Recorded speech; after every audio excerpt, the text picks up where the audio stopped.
All right, we are continuing our podcast series on the Ten Commandments as we look at the seventh commandment, which comes from Exodus 20, verse 14. You shall not commit adultery. All right, so join me on this exciting episode of the Methodical Methodist Podcast. Hello and welcome to the Methodical Methodist Podcast, a podcast where we talk about why the church is still relevant for us today as we explore themes connected to religion, politics, pop culture, faith, and yes, even the church. Together we can find out what it means to live into the mission of the church by making disciples. Now, let's get methodical.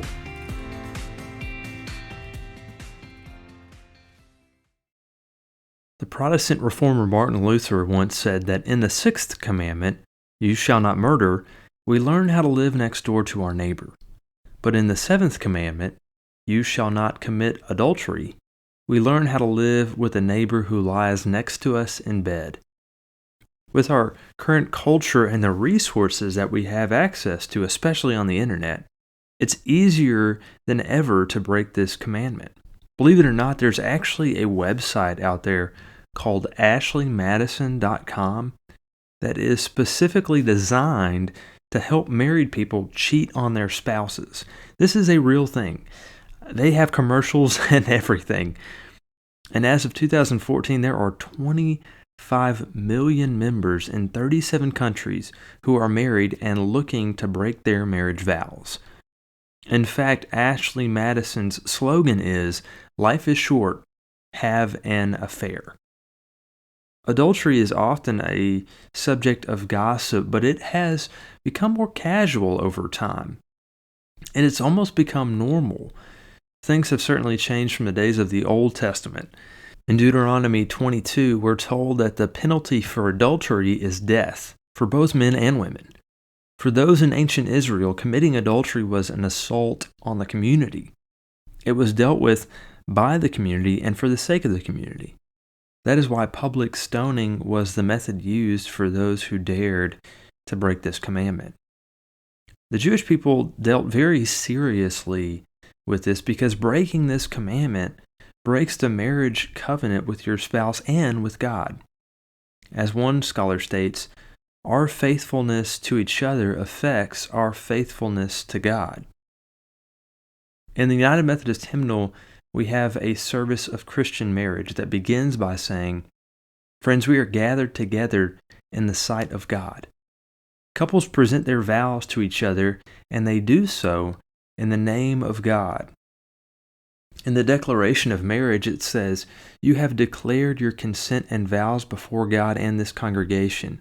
May God confirm your covenant and fill you both with grace."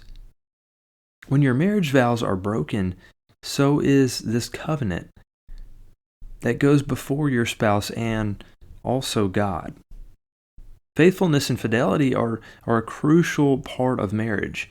In marriage, you vow to love, comfort, honor, keep in sickness and in health, and forsake all others in order to be a faithful person, to be a faithful spouse. It's meant to last a lifetime. And some of you may be listening to this and thinking, well, I'm off the hook because I'm not married. Or you may be thinking, well, there's no way that I would ever cheat on my spouse.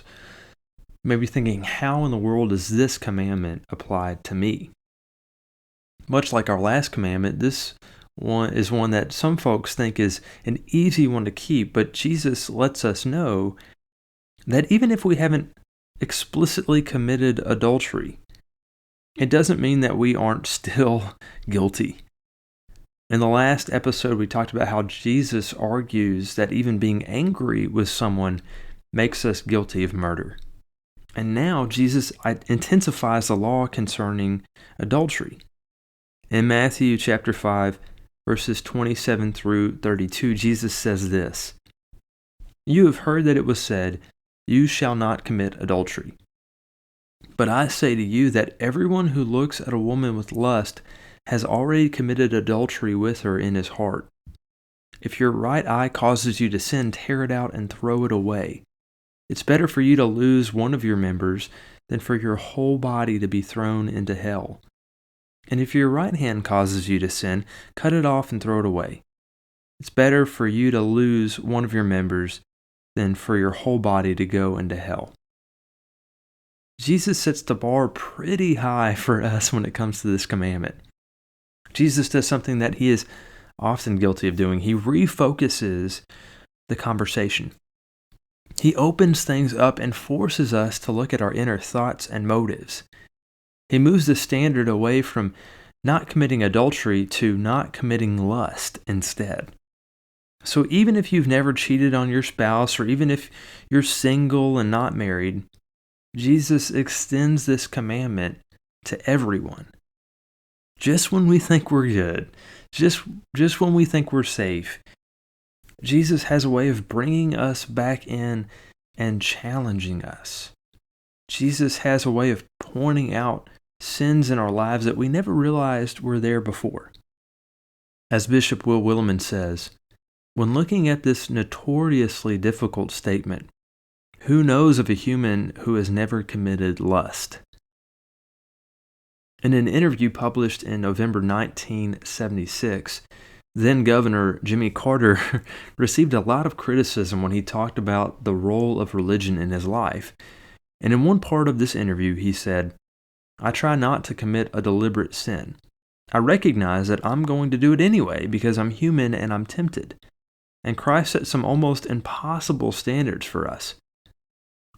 Christ said, 'I tell you that anyone who looks on a woman with lust has already in his heart committed adultery.'" Carter goes on to say, "I've looked on a lot of women with lust. I've committed adultery in my heart many times. This is something that God recognizes I will do, and I've done it, and God forgives me for it." As Thomas Aquinas once said, lust is congenial to our nature. Lust is in our nature, and it affects both men and women. So it's clear that all people struggle with this sin at some point in their lives and to some degree. And I think Jesus realized how difficult this can be. Perhaps that's why his words are so strong in Matthew 5:29-30, when he says, "So if your eye, even your good eye, causes you to lust, gouge it out and throw it away. It's better for you to lose one part of your body than for your whole body to be thrown into hell. And if your hand, even your stronger hand, causes you to sin, cut it off and throw it away. It's better for you to lose one part of your body than for your whole body to be thrown into hell." In this passage, of course, Jesus is using hyperbole. He doesn't want us to literally gouge out our eyes or cut off our hands when we sin. N.T. Wright, one of the greatest New Testament scholars of our time, says, Jesus is telling us to deal ruthlessly with the first signs of sin. At first, it seems that Jesus is forbidding us to look at someone else, but we were made to appreciate beauty. The one who is condemned is the one who looks deliberately with lust. It's not the initial impulse, but what we do with that impulse that is the problem.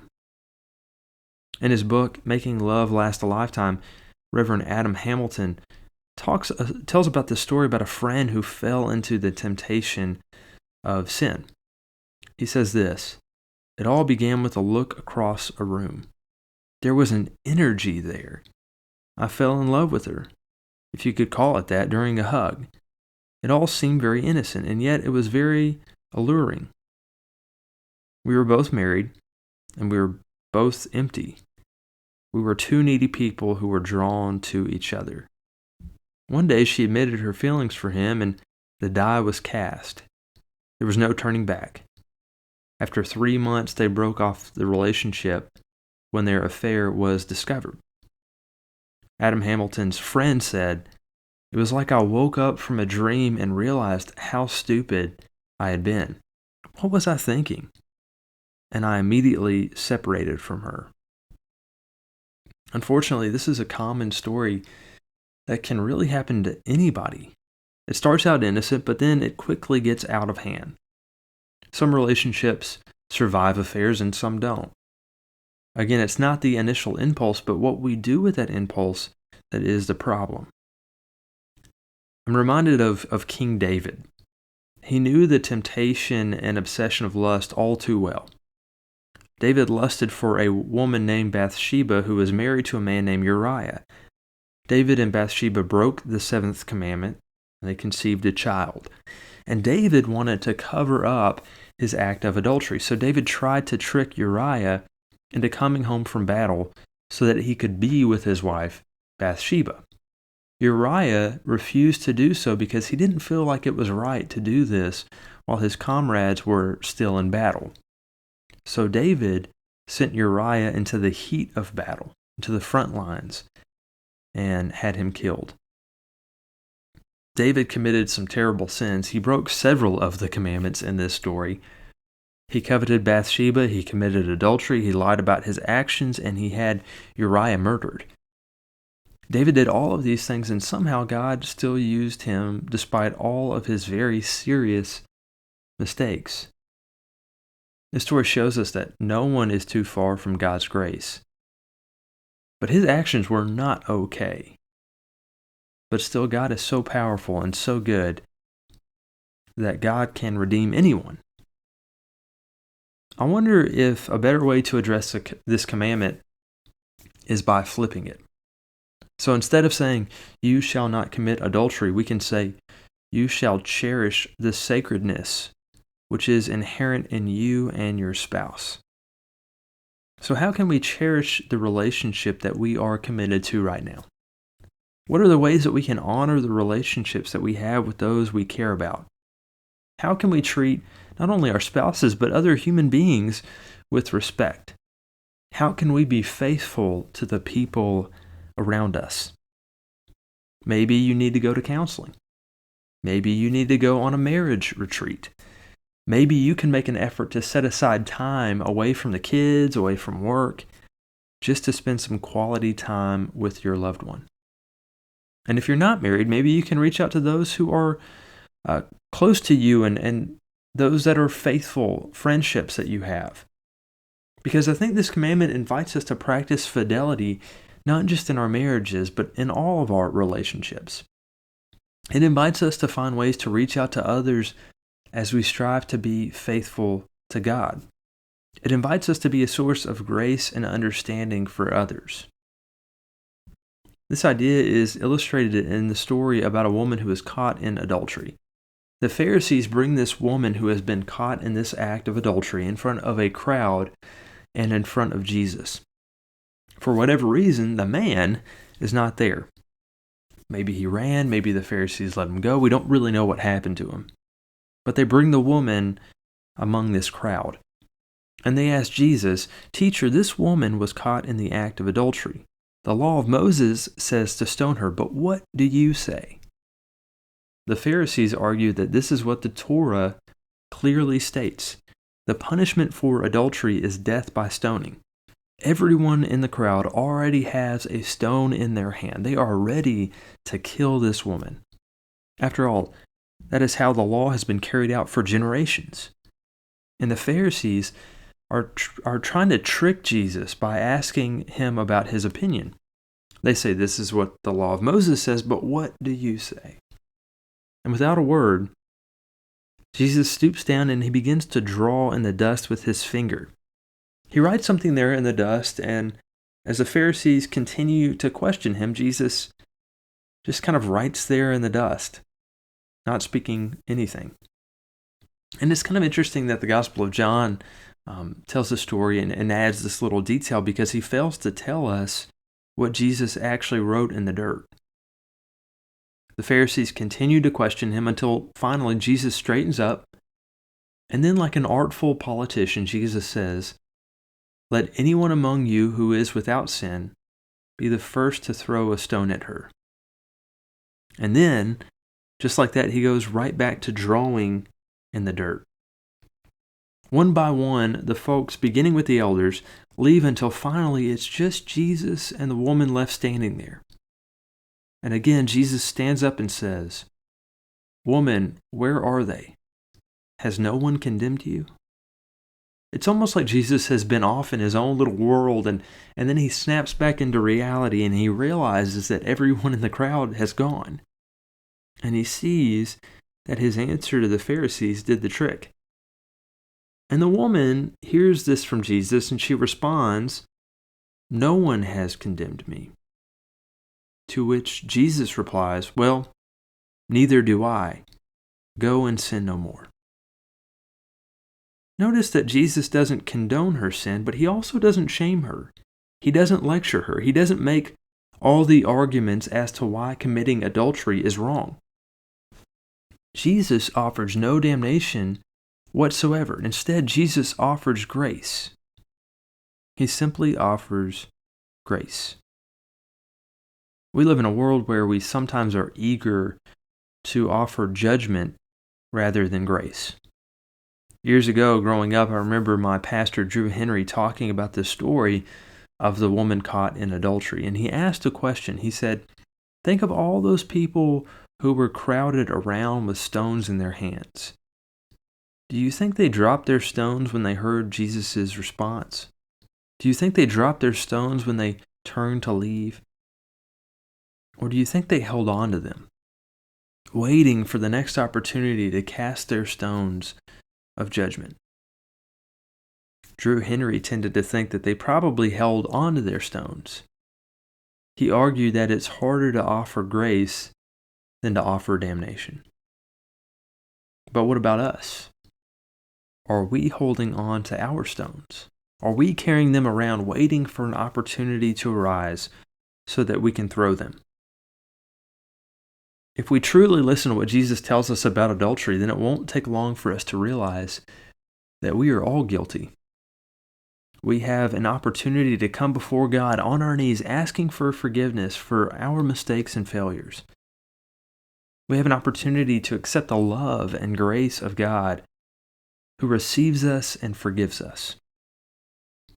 Whenever we try to claim the moral high ground, we are in danger of deceiving ourselves and denying the grace that we need. And when we do that, we fall into the same trap that the Pharisees fell into. So maybe it's time to put down our stones. As we think about this very difficult commandment, my hope is that we can find ways to live faithful lives with the people that we are in relationship with. My hope is that we can find ways to be faithful to Jesus Christ. Because fidelity is not an attribute that comes easily. But God is the one who models what it means to be in right relationship with others. In the words of one of my old professors, the Reverend Don Chesser, the good news is God knows we can't do this perfectly. We can try, and we can pray, and we can work on our relationships by doing unto others as we would have them do unto us, and we can work on honoring our commitments. We can work on our spiritual selves, but we will surely be working on it for all of our lives and continuing to make mistakes. But we need not worry. This is not the end of us because, as John Wesley put it, we are going on to perfection when our righteousness will be abounding, exceeding even that of the scribes and the Pharisees. And in the meantime, there is grace enough to carry us along despite our human failure. Praise be to God for grace in Jesus Christ. Jesus tells the woman to go and sin no more. And it's only through the power of the Holy Spirit that we can do that. We can find God's grace in Jesus Christ. Thank you for listening to this episode of the Methodical Methodist Podcast. If you have enjoyed this show, I hope you might consider heading on over to iTunes to subscribe, rate, and leave a review of the show. It is very much appreciated. And until next time, stay methodical.